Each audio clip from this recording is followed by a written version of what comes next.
When you're doing what's important and you've learned to allocate your own energy, you're defining your own tasks based upon what you perceive needs to be done. It requires you to keep your team informed. What are the decisions that you're making? How are you allocating your energy? What are the tasks that you've taken on? If you fail to keep your team informed, then you will fail to avoid the dysfunction of working at cross purposes. People will begin to think that you have different priorities than they do.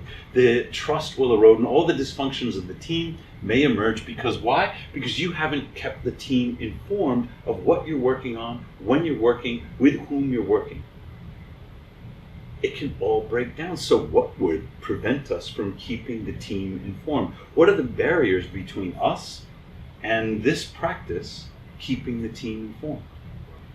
I mean, it used to be you could see if people were working because they were right over there. Love it.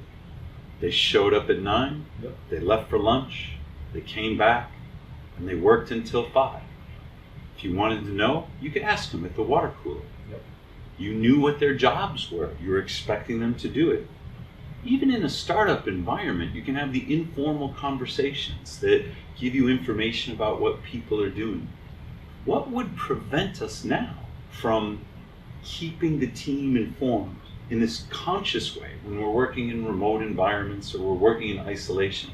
What would prevent us from using the tools like Slack and Trello and cloud document sharing, whether it's Box or Google Drive? What would prevent us from keeping the team informed? Fear. Fear of? Being wrong. Yeah. Fear. We've created an environment of accountability because teams need that. And we've thrown you back on your own judgment. We've said you must prioritize your own energy and your own tasks. And so you start prioritizing them. And typically in the university environment, our students are taught to avoid being caught doing something wrong. Bury their mistakes, hide them, and hand in only their perfect work. That's how you get the A. But in the startup environment, we're doing things wrong all the time. We don't know what's right. We have to experiment and we make mistakes. Fear of mistakes prevents people from telling their teammates what they're working on and how it came out. They're afraid of being judged by their teammates as incompetent or lacking judgment or just in general having made errors. Having failed at something. That fear tends to create an environment in which people keep information to themselves. But another reason is more insidious. Another reason is that the asymmetry of information may allow someone on your team to hoard power because they know things that other people don't know and they perceive the information to be power. And this relates right to the dysfunctions of the team, competing priorities, advancing yourself at the expense of others. So these two things, there may be an incentive to keep information to yourself if you're selfishly attempting to hoard power, and there may be fear of sharing information that makes you look bad or might reveal a mistake.